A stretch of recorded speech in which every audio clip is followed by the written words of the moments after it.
અમે તો આંદોલન ચલાવીએ છીએ એટલે અમે અલ્ટિમેટમ આપ્યું છે, જેમાં મોટી સંખ્યામાં અમે ખેડૂત ભાઈઓ બધા જુનાગઢથી જે અલ્ટિમેટમ આપ્યું છે એમાં 12 દિવસની સમય મર્યાદા અમે આપેલી છે.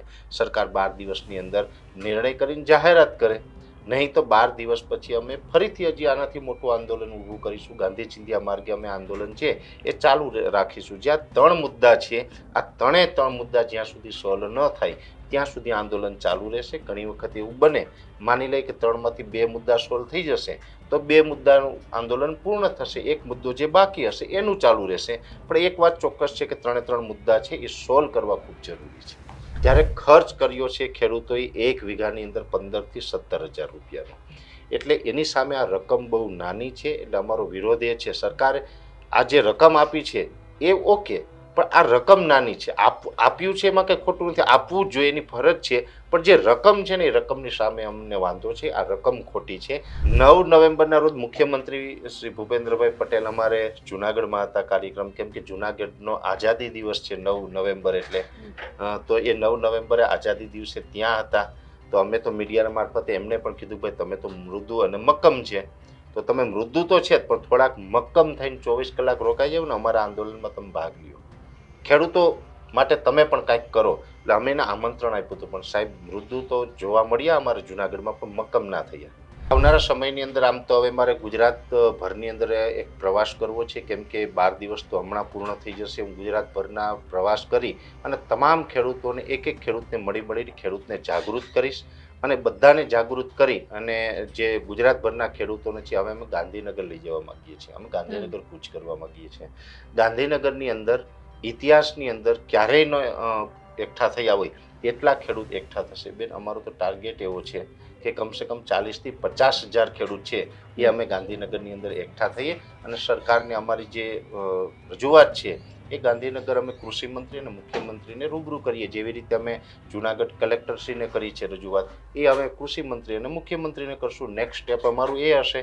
પણ પરેશ ગોસ્વામી પોતે આમ આદમી પાર્ટીના ખેસ પહેરેલા દેખાય અથવા કોઈ રાજનીતિક પાર્ટીના ખેસ પહેરેલા દેખાય તો શું? પહેલી વાત તો બેન એ છે, મેં અનેક વખત કીધું છે, જુનાગઢના જે અમારું કિસાન સહકાર સમિતિનો જે કાર્યક્રમ હતો એ કાર્યક્રમની અંદર પણ મેં જાહેરમાં 5,000 થી 6,000 ખેડૂતની હાજરીમાં કીધું, મીડિયાની સમક્ષ કીધું છે કે પરેશ ગોસ્વામી જીવે ત્યાં સુધી કોઈ જ પ્રકારની ચૂંટણી લડવાનો નથી. કદાચ આપે પણ સાંભળ્યું હશે. પણ એટલે તમે જે વ્યક્તિની વાત કરી રહ્યા છો એ લોકો ભારતીય જનતા પાર્ટીમાં જશો તો શું ભારતીય જનતા પાર્ટીને પણ મદદ કરશો? બિલકુલ નહીં. જો એ વ્યક્તિ બીજી પાર્ટીમાં જાય, પક્ષ પલટો કરે તો એ સારા નથી સાબિત થઈ જાય. કેમ કે હું તો નિખાલસ પણ વાત કરવાનો માણસ છે. 2 વ્યક્તિના નામ કદાચ તમે ના પૂછો તોય માર કેવા છે. એક છે ઈસુદાનભાઈ ગઢવી, બહુ સારા માણસ છે, મારા મિત્ર છે નજીકના. એ જ્યારે વીટીવીમાં હતા ને ત્યારથી મિત્ર છે. ખેડૂતોના મુદ્દે વાત કરતા હતા અને ખેડૂતો મુદ્દે શું વાત કરવી એ સ્ક્રિપ્ટ પણ હું એને મોકલતો હતો ઘણી વખત. એટલે ત્યારથી મિત્ર છે. ને એક બીજા છે પ્રવીણભાઈ રામ, જે આજે એક ખોટા કેસની અંદર જેલમાં છે. હવે ઘઉંની કિંમત જોવા જઈએ તો 500 રૂપિયાના 1 મણ ઘઉં છે, મેક્સિમમ 500 રૂપિયામાં ખેડૂતના ઘઉં યાર્ડમાં વેચાય છે. 500 રૂપિયા એટલે પ્રતિ કિલો 25 રૂપિયા થયા બેન. હવે જે ખેડૂતની વાડીની અંદર લોખંડ કે જે પ્લાસ્ટિક ને જે અમુક ઓજાર વાપરતા હોય, ખેત ઓજાર, એ ભાંગી તૂટી જાય પછી એ ભંગાર થઈ જાય ને, ભંગાર ખેડૂત વેચે ને તો ભંગારનો ભાવ 30 થી 32 રૂપિયા આવે. કે જે ફેંકી દેવાનું છે, ફેંકી દેવાના ભંગારના 30 થી 32 રૂપિયા આવે ને ઘઉંનો ભાવ 25 રૂપિયા. એટલે ભંગાર કરતા પણ ઘઉં સસ્તા હોય તો એવી રીતે તો ના ચાલે. એટલે સ્વામિનાથન કમિટીનો રિપોર્ટ છે એ મુજબ જો સરકાર આગળ વધશે તો ચોક્કસથી ખેડૂતને ભાવ મળશે. નમસ્કાર, હું છું ગોપી ગાંગર અને આપ જોઈ રહ્યા છો નિર્ભય ન્યૂઝ. આજે વાત કરવાની છે ખેડૂતોના મુદ્દાની, કારણ કે ખેડૂતોના મુદ્દાને લઈને પરેશ ગોસ્વામીએ આંદોલન કર્યું અને પરેશ ગોસ્વામીએ સરકારને અલ્ટિમેટમ પણ આપ્યું છે. આપણી સાથે સ્ટુડિયોમાં અત્યારે પરેશભાઈ ગોસ્વામી જોડાયા છે, તેમની સાથે જ આપણે ચર્ચા કરીશું, કારણ કે એમનું અલ્ટિમેટમ તમે પરેશભાઈ આપેલું છે સરકારને, એ અલ્ટિમેટમ પૂરા થયા પછીનું શું આગળ? ખેડૂતોના પ્રશ્ન તો હજી ત્યાંના ત્યાં જ છે. બિલકુલ બેન, અમે 3 મુદ્દાને લઈને અમે અલ્ટિમેટમ આપ્યું છે. અમારી માંગ છે એ 3 મુદ્દા ઉપર છે. એમાં આમ તો લગભગ ગુજરાતના તમામ ખેડૂતોને ખબર છે કે જે ખેડૂતનું 2 હેક્ટરની મર્યાદામાં 3 લાખ રૂપિયા સુધીનું પાક ધિરાણ છે એ માફ કરવામાં આવે છે. બીજો અમારો મુદ્દો છે કે જે અત્યારે ટેકાના ભાવે જે ખરીદી થઈ રહી છે તો ટેકાના ભાવે ખરીદીમાં 200 મણ પૂરી મગફળી ખરીદે, સાથે જે કુદરતી આફતને કારણે મગફળી પલળી ગયેલી છે, ડેમેજ થયેલી છે એ મટીરિયલ પણ સરકાર ખરીદે. એક માગણી એ છે. ત્રીજી માગણી એ છે કે કોર્ટનો આદેશ થયેલો છે, જે પાક વીમો 2019માં પાસ થયેલો હતો એ કોર્ટના આદેશ પછી પણ આજ દિવસ સુધી સરકારે નથી આપ્યો. એ હવે તાત્કાલિક ધોરણે ખેડૂતોને એ પાક વીમાની રકમ છે એના એકાઉન્ટમાં જમા થાય. આ 3 માગણી છે. આ 3 માગણીને લઈને અમે અલ્ટિમેટમ આપ્યું છે. અલ્ટિમેટમ એટલા માટે બેન, આવેદનપત્ર તો બહુ લોકો આપે છે, આવેદન આપે છે ને પછી એનું કંઈ પરિણામ તો આવતું નથી. એટલે આવેદન આપવું મતલબ કે તમે ખાલી રજૂઆત કરી દીધી છે લેખિતમાં, પણ તમારું આંદોલન નથી. અમે તો આંદોલન ચલાવીએ છીએ. એટલે અમે અલ્ટિમેટમ આપ્યું છે, જેમાં મોટી સંખ્યામાં અમે ખેડૂત ભાઈઓ બધા જુનાગઢથી જે અલ્ટિમેટમ આપ્યું છે એમાં 12 દિવસની સમય મર્યાદા અમે આપેલી છે. સરકાર 12 દિવસની અંદર નિર્ણય કરીને જાહેરાત કરે, નહીં તો 12 દિવસ પછી અમે ફરીથી હજી આનાથી મોટું આંદોલન ઊભું કરીશું. ગાંધી ચિંધ્યા માર્ગે અમે આંદોલન છે એ ચાલુ રાખીશું. જ્યાં 3 મુદ્દા છે, આ 3 મુદ્દા જ્યાં સુધી સોલ્વ ન થાય ત્યાં સુધી આંદોલન ચાલુ રહેશે. ઘણી વખત એવું બને, માની લઈએ કે 3માંથી 2 મુદ્દા સોલ્વ થઈ જશે તો 2 મુદ્દાનું આંદોલન પૂર્ણ થશે. એક મુદ્દો જે બાકી હશે એનું ચાલુ રહેશે. પણ એક વાત ચોક્કસ છે કે 3 મુદ્દા છે એ સોલ્વ કરવા ખૂબ જરૂરી છે. પરેશભાઈ, પણ સવાલ અહીંયા એ પણ ઊભો થઈ રહ્યો છે કે સરકારે 10,000 કરોડનું રાહત પેકેજ આપ્યું. સરકાર એવું કહી રહ્યા છે કે અમારા થકી હવે પૈસા પણ એકાઉન્ટમાં ખેડૂતોને જમા થવાના શરૂ થઈ જશે. તમને એવું લાગી રહ્યું છે કે એ જે રાહત પેકેજ જે છે એનાથી ખેડૂતોને મદદ થઈ શકશે? બેન, આમ તો રાહત પેકેજ એટલે કંઈક રાહત થવી જોઈએ, પણ આ પેકેજની અંદર જે રકમ આપવામાં આવી છે એનાથી ખેડૂતને કોઈ રાહત થાય તેવું મને લાગતું નથી. એનું કારણ છે, સરકાર જ્યારે પણ વાત કરે છે ત્યારે 10,000 કરોડ એવું એક આંકડો બોલે છે. સામાન્ય ખેડૂત હોય તેને ખ્યાલ નથી આવતો કે 10,000 કરોડ એટલે કેટલા રૂપિયા હશે. એ તો બહુ મોટી રકમ દેખાય છે. આમ જોવા જઈએ તો આપણા દેશના ઉદ્યોગપતિ મુકેશ અંબાણીના મકાન કરતાં ઓછી કિંમત છે. એક માણસના મકાનની કિંમત કરતાં ઓછી રકમ છે એ આપણે 56 લાખ ખેડૂતને દેવા જઈ રહ્યા છે. એટલે આમાં તો ભાગમાં શું આવશે એ મેન મુદ્દો છે. આની અંદર જે આ રકમ છે એ રકમ પણ એનડીઆરએફ કે એસડીઆરએફમાંથી આપવાની જે સરકાર છે એ વિચારણા કરી રહી છે, જ્યાં સુધી મને સમજ છે ત્યાં સુધી. તો મુખ્યમંત્રી કિસાન સહાય યોજનાનું શું, એ લાભ પણ મળવો જોઈએ. તો એ લાભ સરકાર કેમ નથી આપી રહી? ખાસ એ મુખ્યમંત્રી કિસાન સહાય યોજનાની અંદર પ્રાવધાન છે, જેની અંદર 15 ઓક્ટોબરથી લઈને 15 નવેમ્બર વચ્ચે જો કોઈ માવઠું કે વરસાદ પડે તો એમાં એને લાભ મળવા પાત્ર છે. તો આ વરસાદ તો 25 ઓક્ટોબરથી 2 નવેમ્બર સુધીમાં પડ્યો છે. એટલે સ્વાભાવિક રીતે એક જે ક્રાઇટેરિયા છે એમાં એકદમ ફિટ બેસે છે, છતાં પણ એ યોજનાનો લાભ ના આપે અને 10,000 કરોડની જાહેરાત કરે. એટલે પ્રતિ ખેડૂત બેન જે આ રકમ આવશે, દરેક ખેડૂતને 1 વીઘો જે 16 ગુઠ્ઠાવાળો હોય છે એમાં 3520 રૂપિયા એના ભાગે આવે છે. જ્યારે ખર્ચ કર્યો છે ખેડૂતોએ 1 વીઘાની અંદર 15,000 થી 17,000 રૂપિયાનો. એટલે એની સામે આ રકમ બહુ નાની છે. એટલે અમારો વિરોધ એ છે, સરકારે આ જે રકમ આપી છે એ ઓકે, પણ આ રકમ નાની છે.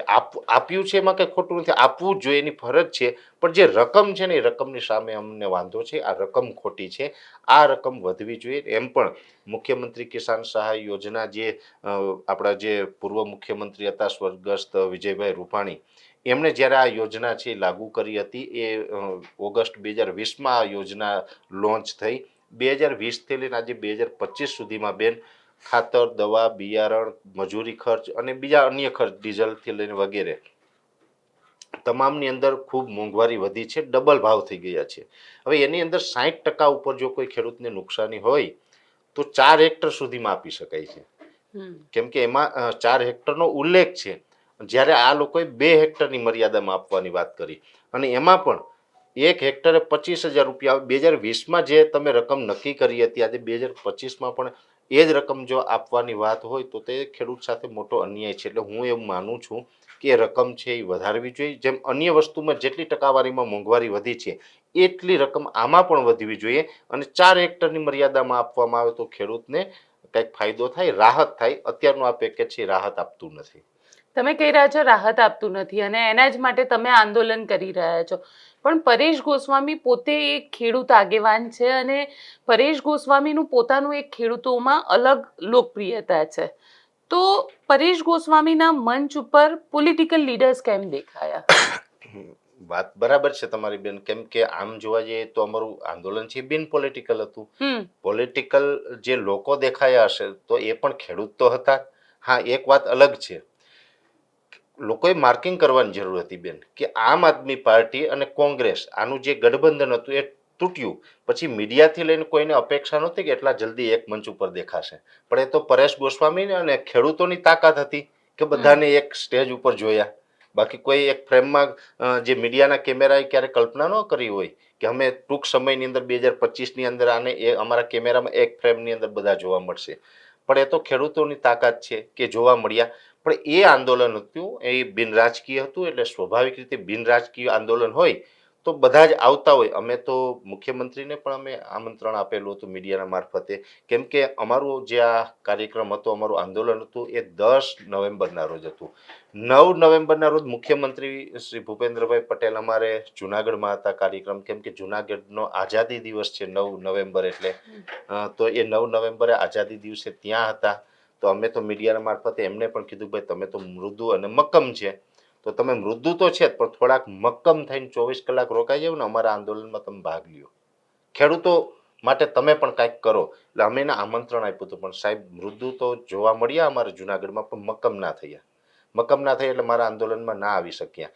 બાકી મારી અપેક્ષા હતી કે ભાજપ પણ આવે, કોંગ્રેસ પણ આવે, આપ પણ આવે અને ખેડૂત પણ આવે, બધા સાથે મળીને કોઈ રાજકીય વાત નહીં, કોઈ રાજકીય વાત નહીં, માત્ર આપણે ખેડૂતની વાત કરીએ, ખેડૂતનું કેવી રીતે હિત થઈ શકે એ વાત કરીએ. અને એ માટે અમે સૂચના પણ આપેલી હતી, જેટલા પણ પોલિટિકલ લીડર હતા અમે સૂચના આપેલી હતી કોઈ પણ રાજકીય વાત કરશો તો ચાલુ તમારી સ્પીચમાં અમે માઇક પણ લઈ લેશું, કેમ કે આ કોઈ રાજકીય મંચ તો હતું નહીં, આ તો ખેડૂતોનું મંચ હતું. એટલે એ રીતે આવેલા હતા, એ વાત ચોક્કસ છે. તમે જે સવાલ કર્યો એમ ઘણા ખેડૂતોએ પણ મને સુઝાવ આપ્યા છે, અને ખેડૂતના સુઝાવ આવે તો એ તો અમારે શિરોમાન્ય હોય છે બેન. કેમ કે મારા માટે હું એટલું જાહેરમાં ઘણી વખત કહી ચૂક્યો છું, મારી વચ્ચે અને ખેડૂત વચ્ચેના જે સંબંધો છે ભક્ત અને ભગવાન જેવા છે. ખેડૂત મારો ભગવાન છે, હું એનો ભક્ત છું. એ ખેડૂતનો જે આદેશ થાય છે એ ભગવાનના આદેશ સમાન હું માનું છું, અને એ મુજબ મારે એની સેવા કરવાની છે. સેવા ક્યારે કરી શકીએ? સેવા કોની હોય? સેવક હોય તો સેવા કરી શકીએ. એટલે હું એક ભક્ત છું, સેવક છું, તો સેવા કરું છું. એનો પણ એક ચોક્કસથી ઘણા બધા ખેડૂતોએ મને એવું સૂચન કર્યું છે, પરેશભાઈ તમે જે કરો છો ઓકે, અમે તમારી સાથે છે, અમને કોઈ પક્ષ પાર્ટીથી વાંધો નથી, પણ કમસે કમ છે ને આપણું મંચ છે ને એમાં બધા ખેડૂતોને સ્ટેજ આપો, રાજકીય નેતાઓથી અમે થાકેલા છે. આવું મને ઘણા ખેડૂતોએ કીધું છે. પણ ઠીક છે કે આ કાર્યક્રમ હતો, હવે આવનારો કાર્યક્રમ થશે અમે ઘણા બધા ખેડૂતોના રિવ્યૂ લેશું, એના મંતવ્ય લેશું, ખેડૂતોનો જે આદેશ થશે એ મુજબની ડિઝાઇનથી અમે કાર્યક્રમ કરશું. આવનારા કયા કયા કાર્યક્રમ આપ કરવા જઈ રહ્યા છો? આવનારા સમયની અંદર આમ તો હવે મારે ગુજરાત ભરની અંદર એક પ્રવાસ કરવો છે, કેમ કે 12 દિવસ તો હમણાં પૂર્ણ થઈ જશે. હું ગુજરાતભરના પ્રવાસ કરી અને તમામ ખેડૂતોને એક એક ખેડૂતને મળીને ખેડૂતને જાગૃત કરીશ, અને બધાને જાગૃત કરી અને જે ગુજરાતભરના ખેડૂતોને છે હવે અમે ગાંધીનગર લઈ જવા માંગીએ છીએ. અમે ગાંધીનગર કૂચ કરવા માંગીએ છીએ.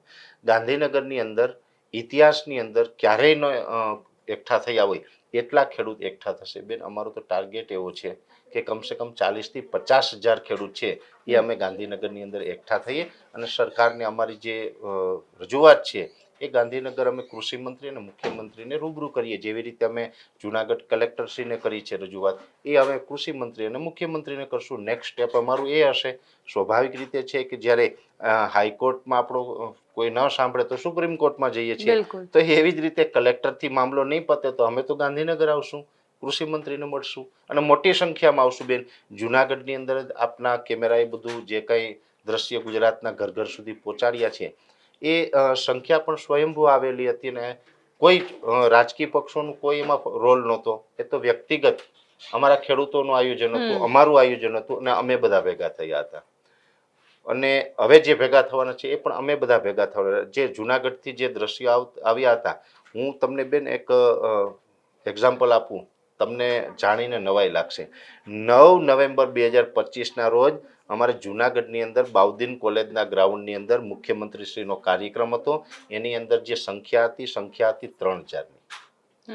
બીજે જ દિવસે 24 કલાક પછી અમારા ખેડૂતોનો કાર્યક્રમ થયો, એ કલેક્ટર કચેરીના ગ્રાઉન્ડમાં થયો, અને એની અંદર જે સંખ્યા હતી એ 5,000 પ્લસ સંખ્યા હતી. આ ખેડૂતોનો આક્રોશ દર્શાવે છે. ખેડૂતો મુખ્યમંત્રીની સભામાં ના ગયા, પણ કલેક્ટર કચેરી આવ્યા. શું કામ આવ્યા? ખેડૂત અત્યારે પીડાઈ રહ્યા છે, ખેડૂતોને ન્યાય જોઈએ છે. એટલે હું ચોક્કસ કહું છું કે જે 5,000 પ્લસ પબ્લિક હતી એ અમારી 50,000 આસપાસની સંખ્યા થશે અને ગાંધીનગરની અંદર ઇતિહાસમાં ક્યારેય ન થયો હોય એવડો કાર્યક્રમ ખેડૂતોનો થશે. અચ્છા, તમે કહી રહ્યા છો કે ઇતિહાસમાં ન થયો હોય એવો કાર્યક્રમ, એટલે આ પરેશ ગોસ્વામી ઇન્ડિવિજ્યુઅલ કરશે કે પરેશ ગોસ્વામી કોઈ એવો મંચ લેશે કે જેમાં અન્ય પોલિટિકલ લીડર્સ પણ હશે, કે પછી પોતે એક નવું ખેડૂતો માટેનું ઓર્ગેનાઇઝેશન શરૂ કરશે અને એમાં ખેડૂતો જોડાશે?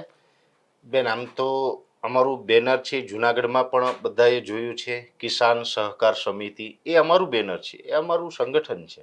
અને એ કિસાન સહકાર સમિતિના બેનર નીચે બધા ખેડૂતો ભેગા થશે.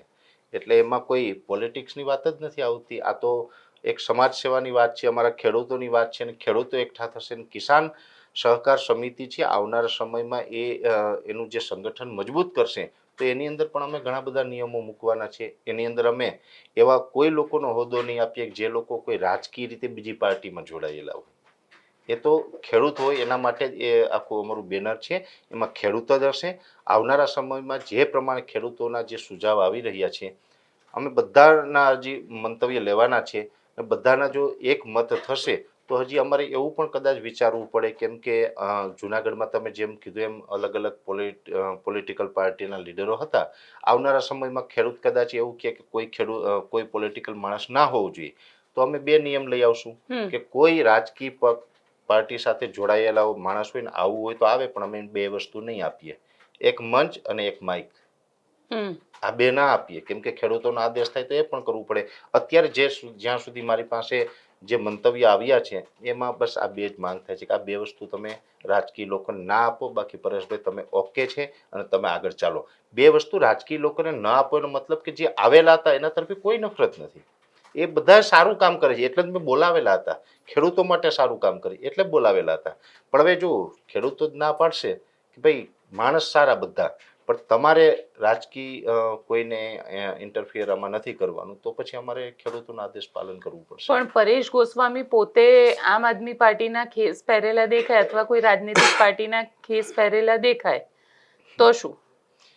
પહેલી વાત તો બેન એ છે, મેં અનેક વખત કીધું છે, જુનાગઢના જે અમારું કિસાન સહકાર સમિતિનો જે કાર્યક્રમ હતો એ કાર્યક્રમની અંદર પણ મેં જાહેરમાં 5,000 થી 6,000 ખેડૂતની હાજરીમાં કીધું, મીડિયાની સમક્ષ કીધું છે કે પરેશ ગોસ્વામી જીવે ત્યાં સુધી કોઈ જ પ્રકારની ચૂંટણી લડવાનો નથી. કદાચ આપે પણ સાંભળ્યું હશે, કોઈ જ પ્રકારની ચૂંટણી લડવાનો નથી. હું પોલિટિક્સનો માણસ નથી, રાજકારણનો માણસ નથી, હું ખેતીનો માણસ છે, વિજ્ઞાન અને ટેકનોલોજીનો માણસ છે. જેવી રીતે વિજ્ઞાન અને ટેકનોલોજીના માધ્યમથી ગુજરાતભરના ખેડૂતોને હવામાનની માહિતી આપું છું, હું ખેતીની માહિતી આપું છું. એટલે હું ખેડૂતનો માણસ છે, કોઈ રાજકીય પાર્ટીનો માણસ નથી. હા, એક વાત અલગ છે કે ઘણી વખત મેં આમ આદમી પાર્ટીને સપોર્ટ કરેલો, પણ એ પાર્ટી પછીની વાત છે. કેમ કે મારા માટે કોઈ પાર્ટી હોય, ભાજપ હોય, કોંગ્રેસ હોય, આપ હોય, એ મહત્વની નથી. હું વ્યક્તિને માનવાવાળો માણસ છે. આમ આદમી પાર્ટીને મેં જેટલી પણ વખત મદદ કરી છે તો એ 2 વ્યક્તિને કારણે કરી છે. મને એમ લાગ્યું કે આ 2 વ્યક્તિ જ્યારે એ બંને વ્યક્તિ રાજકારણમાં ન હતા ત્યારથી હું એને ઓળખું છું, ત્યારથી એને મારે એની સાથે નજીકના સંબંધો છે.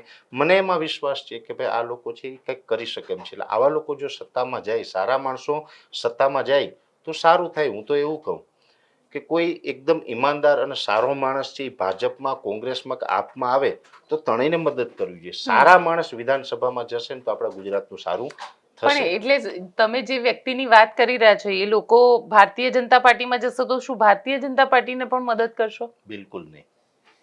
જો એ વ્યક્તિ બીજી પાર્ટીમાં જાય, પક્ષ પલટો કરે તો એ સારા નથી સાબિત થઈ જશે. બરાબર? જો તમારું એક સ્ટેન્ડ ક્લિયર હોવું જોઈએ. તમે આજે આ પાર્ટીમાં છે, કાલે બીજીમાં છે, પરમ દિવસે ત્રીજીમાં છે, એવી રીતે ના ચાલે. એ તમારી સ્ટાન્ડર્ડતા ના કહેવાય. એ કદાચ જશે તો એ તો એનું વ્યક્તિગત છે, આપણે કોઈને રોકી ના શકીએ. આપણી જે કહેવાય સિસ્ટમ છે આપણા ભારત દેશની, કાયદા જે છે એ મુજબ જઈ શકે છે. પણ જરૂરી નથી કે પરેશ ગોસ્વામી ત્યાં પણ મદદ કરવા જાય. કેમ કે પક્ષ પલટો કરે ને મને નથી એવા માણસો ગમતા. આજે મને એવા માણસો ગમે છે, કાલ સવારે પક્ષ પલટો કરશે તો ન પણ ગમે. હું તો નામ લઈને કહું છું, કેમ કે હું તો નિખાલસ પણ વાત કરવાનો માણસ છે. 2 વ્યક્તિના નામ કદાચ તમે ન પૂછો તોય મારે કેવા છે. એક છે ઈસુદાનભાઈ ગઢવી, બહુ સારા માણસ છે, મારા મિત્ર છે નજીકના. એ જ્યારે VTVમાં હતા ને ત્યારથી મિત્ર છે. ખેડૂતોના મુદ્દે વાત કરતા હતા ખેડૂતોના એટલે. મુદ્દે વાત કરતા હતા અને ખેડૂતો મુદ્દે શું વાત કરવી એ સ્ક્રિપ્ટ પણ હું એને મોકલતો હતો ઘણી વખત. એટલે હમ ત્યારથી મિત્ર છે ને એક બીજા છે પ્રવીણભાઈ રામ, જે આજે એક ખોટા કેસની અંદર જેલમાં છે. દુઃખ છે મને, એ વહેલા છૂટીને આવે તો મને આનંદ એ થશે. પણ ખેડૂતો માટેનો જ મુદ્દો હતો. હા, ખેડૂતો માટેનો જ મુદ્દો હતો. એટલે આ બંને વ્યક્તિઓને કારણે હું મદદ કરું છું, ભૂતકાળમાં પણ કરેલી છે. પણ મને વ્યક્તિગત જ્યાં સુધી રાજકારણની વાત આવે ને તો રાજકારણ મને નથી ગમતું. કેમ કે હું તો એવો માણસ છે કે જેની સાથે આપણે બેઠા હોય એ કાંઈ ખોટું કરે ને બેન તો એમને બી મોઢે કહેવાનું. હમણાં સુરેન્દ્રનગરની જે કિસાન મહાપંચાયતનું આયોજન આમ આદમી પાર્ટીએ કરેલું હતું, હમ ત્યાં ભગવત માન અને અરવિંદ કેજરીવાલજી આવ્યા હતા. તો મને એની ભૂલ લાગી તો મેં એ પણ જાહેરમાં કીધું છે. બિલકુલ. અને એક વિચારો કે હું જો કોઈ પાર્ટી સાથે એવી રીતે જોડાયેલો હોય તો પાર્ટી એક્શન લે. આ તો બધા જ જાણે છે, પાર્ટી એક્શન લે. હું જો પાર્ટીનો કોઈ હોદ્દો હોય વગેરે વગેરે. બિલકુલ 100% પણ આ મેં જે મારું સ્ટેટમેન્ટ આપ્યા પછી પાર્ટીનો એક પણ નેતા કાંઈ ન બોલે, આનો કોઈ વળતો જવાબ ના આવે તો સમજી જવાનું કે પરેશ ગોસ્વામી શું છે કે એને પાસે કોઈ હોદ્દો નથી, એ પાર્ટીમાં એ રીતે જોડાયેલો નથી જે રીતે લોકો માને છે. ઘણા લોકોને લાગતું હશે કે પરેશભાઈ તો આમ આદમી પાર્ટીના માણસ. પરેશભાઈ આમ આદમી પાર્ટીનો માણસ નથી, પરેશભાઈ ખેડૂતનો માણસ છે. પરેશભાઈ, એક સવાલ પૂછીશ તમને કે ખેડૂતો માટે કામ કરવાનું કઈ રીતે સૂઝ્યું તમને, ક્યારથી શરૂઆત કરી? બેન, હું પણ એક ખેડૂત છે. મારા ફાધરે વર્ષો સુધી ખેતી કરી. અત્યારે મારા ફાધર છે નિવૃત્ત છે, પણ એ જ્યાં સુધી એને કામ કર્યું છે ત્યાં સુધી એણે પણ ખેતી કરી. અને મેં પણ, હું જ્યારે ભણતો હતો તો ભણતા ભણતા પણ મેં ખેતી પણ કરેલી છે. ગામડામાં રહ્યો છું, મેં પશુપાલન પણ કરેલું છે અને મને ખેતી આવડે છે. અને ખેતીની જે સમસ્યા છે એ સારી રીતે હું જાણું છું. મને એમ લાગે છે ખરેખર છે ને ખેડૂત સાથે અન્યાય થાય છે, ખેડૂત પીડાય છે. તો આ પીડા આપણે જાણતા હોય ને જો આપણે એને મદદ કરી અને આપણે એ પીડામાંથી બહાર ન લઈ આવીએ તો એ આપણા માટે ખેડૂત તરીકેનો જન્મ આપણો ખોટો છે. એટલે અંદરથી મને લાગણી છે કે મારે મારા ગુજરાતના જે 56 લાખ ખેડૂત છે, તમામ ખેડૂત છે એ મુખ્ય ધારામાં આવે, મુખ્ય ધારામાં જીવે. આજે આપણે 21મી સદીની વાત કરીએ છીએ, આપણે ચંદ્ર અને મંગળ ઉપર પહોંચી ગયા છીએ. આજે આપણે વિકાસની મોટી મોટી આ દેશની અંદર વાતો થાય છે. આજે માનીએ કે સામાન્ય રીતે એક સામાન્ય માણસ હોય ને એ પણ લગભગ 80 લાખ કે કરોડની ગાડી લઈને ફરતો હોય છે. જ્યારે 80 લાખનું મકાન કોઈના નસીબમાં ન થાય તો આટલી અસમાનતા કેમ? આવો વિચાર તો સ્વાભાવિક રીતે આવે બેન. હું આજે એમ કહું કે આજના સમયની અંદર જે લાઈફસ્ટાઈલથી હૈદરાબાદ હોય, દિલ્હી હોય, બેંગ્લોર હોય, મુંબઈ હોય, હા, આ મેટ્રો સિટીની અંદર જે લોકો જે લાઈફસ્ટાઈલ જીવે છે એ લાઈફસ્ટાઈલ મારા ખેડૂતના નસીબમાં કેમ નહીં? કેમ કે મેં તો ગામડું પણ જોયું, શહેર પણ જોયું છે. ગામડાની લાઈફસ્ટાઈલથી પણ વાકેફ છે ને શહેરની લાઈફસ્ટાઈલથી પણ વાકેફ છે. એટલે બંનેનું અંતર હું જાણું છું. આ અંતર ઘટવું જોઈએ, એ માટે થઈને હું અત્યારે ખેડૂત માટે થઈને સતત પ્રયત્નશીલ રહું છું. પણ તમે કહી રહ્યા છો કે અંતર ઘટવું જોઈએ, પણ સવાલ એ છે કે ગામડા સુધી બધા એવું કહી રહ્યા છે, સરકાર એવું દાવો પણ કરે છે કે વિકાસ પહોંચ્યો છે ગામડા સુધી. તમને લાગે છે ખરેખર ગામડા સુધી વિકાસ પહોંચ્યો છે? અમુક અંશે, પણ જે ખેડૂતોની આવકની વાત છે ને બેન, એની અંદર બિલકુલ પરિણામ નથી. જેવી રીતે આપણા પ્રધાનમંત્રી જે નરેન્દ્રભાઈ મોદી છે એમણે પણ વાત કરી હતી કે 2022 સુધીમાં ખેડૂતોની આવક ડબલ થઈ જશે. એ જ્યારે વાત કરી હતી એ 2014ની ચૂંટણી વખતની વાત હતી બેન. ત્યારે કપાસના ભાવ શું હતા તો કે 1300 થી 1400 રૂપિયા. આજે એ કપાસના ભાવ જો ડબલ થાય તો હું માનું ત્યાં સુધી 2800 થી 3000 થવા જોઈએ. એ નથી થયા. 2022માં થઈ જવા જોઈએ ને. આ તો 2025 ચાલે. અત્યારે તો હું માનું કે 3000 થી પણ વધારે હોવા જોઈએ. એવી જ રીતે મગફળીનો જે ભાવ હતો એ પણ ડાઉન થયો છે. દરેક વસ્તુના ભાવ ઘટ્યા છે, વધ્યા નથી. એટલે ખેડૂતની જે આવક થવી જોઈએ એ આવક પૂરતી થઈ નથી. ખેડૂતો જે આજથી અમુક વર્ષ પહેલા છે ને સદ્ધર હતા, આજે આર્થિક રીતે ભાંગ્યા છે.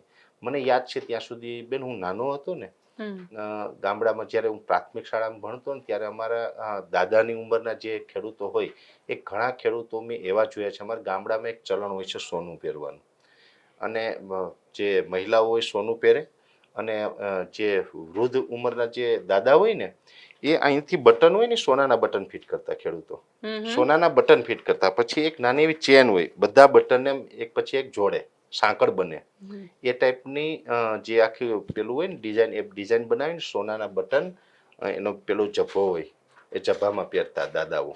3 બટન હોય આ ઉપરના સોનાના, બાકી તો પછી રેગ્યુલર હોય, 3 બટન સોનાના, એમાં ચેન હોય.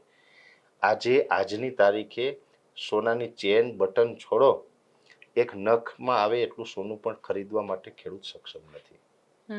તો આ પરિસ્થિતિ ખરાબ દિવસે ને દિવસે ઓર ખરાબ થાય છે. બીજું, એક સમય એવો હતો ત્યારે ખેડૂતની જરૂરિયાત ઓછી હતી. આજે તો બધું સંસાધનો વધે છે, તો અન્ય લોકો જે બાઇક ચલાવે તો ખેડૂતને ચલાવવું પડશે. ડીઝલના ભાવ વધે છે. જે રીતે પેલા બળદથી ખેતી થતી હતી, આજે ટ્રેક્ટર આવ્યા છે. ટેકનોલોજી પ્રમાણે એ ઉપયોગ કરવું જરૂરી છે. તો ટ્રેક્ટરોમાં પણ ડીઝલથી ખેતી થાય વગેરે, એટલે ખર્ચ વધતો જાય છે. ખર્ચ વધતો જાય અને આવક છે એ ત્યાંની ત્યાં છે, આવક નથી વધતી.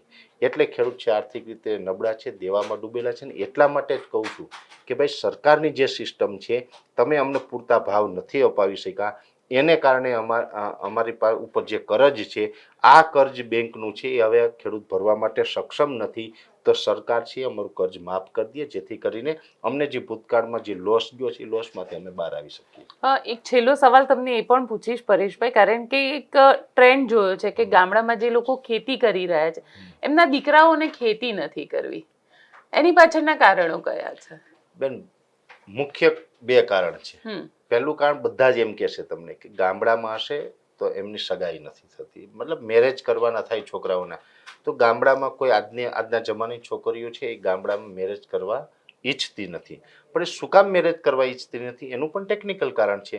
તો કે ગામડાની અંદર જે રહે છે, જે ખેડૂત પુત્ર છે, એની આવક એટલી નથી થવાની કે આજની છોકરીઓની જે અપેક્ષાઓ છે, જે લાઈફસ્ટાઈલ જોઈએ છે, એ આપી શકે. કેમ કે એ તો પછી મેરેજ પછી તેના પતિની જે આવક હશે બેન, એ પ્રમાણે જ એની લાઈફસ્ટાઈલ રહેવાની છે.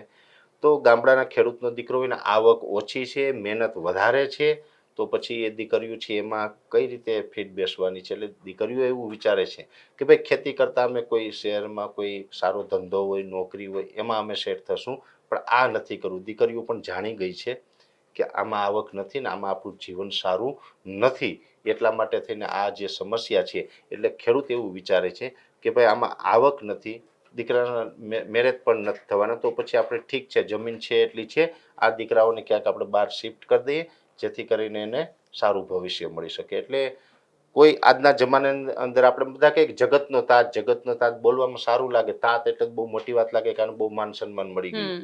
પણ માન સન્માનથી બેન પેટ નથી ભરાતું. પેટ ભરવા માટે પૈસા જોશે, એ પૈસા ખેડૂતને મળતા નથી. મને કદાચ ને ગમે એવડો કોઈ પુરસ્કાર આપી દે, પુરસ્કારથી મારું પેટ નહીં ભરાય બેન. મને કદાચ ગમે એવડું બિરુદ આપી દે મોટું, પરેશ ગોસ્વામીની પાછળ ગમે એ બિરુદ આપી દે, શું ફેર પડવાનો? મારે તો ઘર ચલાવવા માટે પૈસા જોઈએ, એ કમાવા જોશે મારે. એ ખેડૂતને નથી મળતા. એટલા માટે ખેડૂત છે ને એ પોતાના દીકરાને ખેતી કરાવવા માંગતો નથી. તો પછી તમને એવું નથી લાગતું કે આ જે ખેતીનું જે જનરેશન છે એ ક્યાંક અટકી જશે? આમનન જો પરિસ્થિતિ ચાલશે તો ખેતી જે જનરેશન છે અટકી જ જશે, 100% અટકી જશે. ને અત્યારે આમ તો અમારા સૌરાષ્ટ્રની વાત કરવા જઈએ, સૌરાષ્ટ્ર હોય, ઉત્તર ગુજરાત હોય, કચ્છ હોય, હું તો ઓલ ઓવર ગુજરાતમાં ફરું છું બેન. મોટા ભાગની ખેતી છે ને એ એમપીના લેબર અને દાહોદ, ગોધરા આસપાસના જે લેબર વર્ગ છે, એ લોકોના ઉપર જ આખી ખેતી ચાલે છે. હું તો આભાર એનો પણ માનું. ભલે એની જરૂરિયાત છે, મજૂરી કરવી છે, એમને અહીં રોજગારી મળી જાય એટલે એ પછી મજૂરી કરે છે. પણ જો એ ના હોય ને તો સૌરાષ્ટ્ર, કચ્છ અને ઉત્તર ગુજરાતની ખેતી થાય એમ જ નથી. કેમ કે કોઈ કરવા વાળું જ નથી. આ તો જે લેબર આવે છે ત્યાંથી, એના આધારે આ ખેતી ચાલે છે. અને હવે એક સમય એવો આવશે કે લેબરને આપવાના પૈસા પણ જો ખેડૂત પાસે નહીં હોય તો એ લેબરને બોલાવવાનું બંધ કરી દેશે, તો પછી ખેતી કોણ કરશે? ખેતી એમને જે છે એ હાલતમાં પડતર પડી રહેશે. એમને વાવશે નહીં, એમને ખાલી મૂકી દેશે ખેડૂત. કેમ કે નુકસાની આવે તો વાવીને શું કરવું? આ વર્ષની વાત કરવા જઈએ, આ ચોમાસાની અંદર જે ખર્ચ કર્યો હતો એના 30% જ આવક થઈ, 70% પૈસા તો નુકસાની ગઈ છે. જે 100 રૂપિયાનો ખર્ચ કરી નાખ્યો છે એમાંથી પણ 30 રૂપિયા જ આવ્યા છે, 70 રૂપિયા તો ગયા. તો કેવી રીતે ખેતી કરવાની? ખેડૂત વાવવાનું બંધ કરી દેશે. ઘણા ખેડૂત એવા છે અમારા સૌરાષ્ટ્રમાં કે એ લોકોએ મન બનાવી લીધું છે કે આપણા ઘર માટે જેટલી જરૂરિયાત છે ને એટલું જ વાવેતર કરવાનું, બાકી નહીં કરવાનું. બાકી તો નહીં કરવાનું. કેમ કે પૈસા તો મળતા નથી, બીજા માટે કરીએ તો થાય. આપને તો કઈ મળતું નથી તો બીજા માટે હું શું કામ મહેનત કરું? ઘર પૂરતું, મતલબ કે ઘઉં જરૂર છે આપણી, તો આપણે ઘરમાં જેટલા ખાવા માટે ઘઉં જોઈએ એટલા જ ઘઉં 1 થી 2 વીઘાના વાવવાના, વધારે નહીં વાવવાના.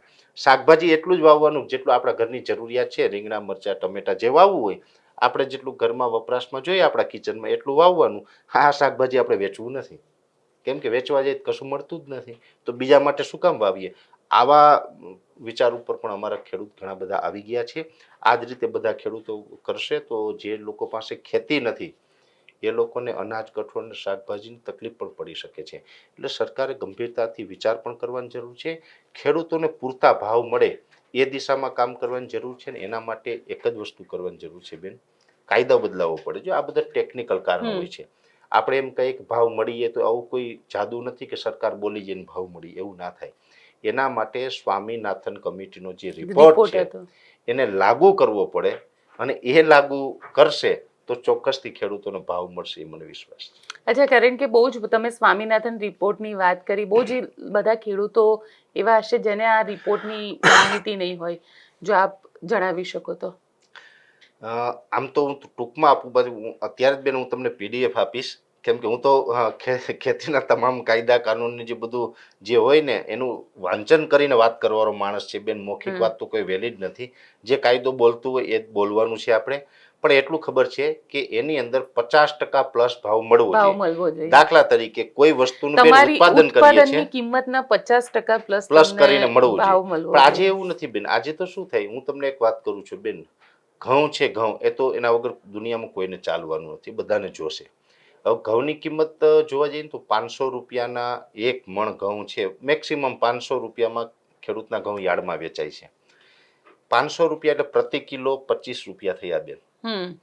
હવે જે ખેડૂતની વાડીની અંદર લોખંડ કે જે પ્લાસ્ટિક ને જે અમુક ઓજાર વાપરતા હોય, ખેત ઓજાર, એ ભાંગી તૂટી જાય પછી એ ભંગાર થઈ જાય ને, ભંગાર, એ ભંગાર ખેડૂત વેચે ને તો ભંગારનો ભાવ 30 થી 32 રૂપિયા આવે.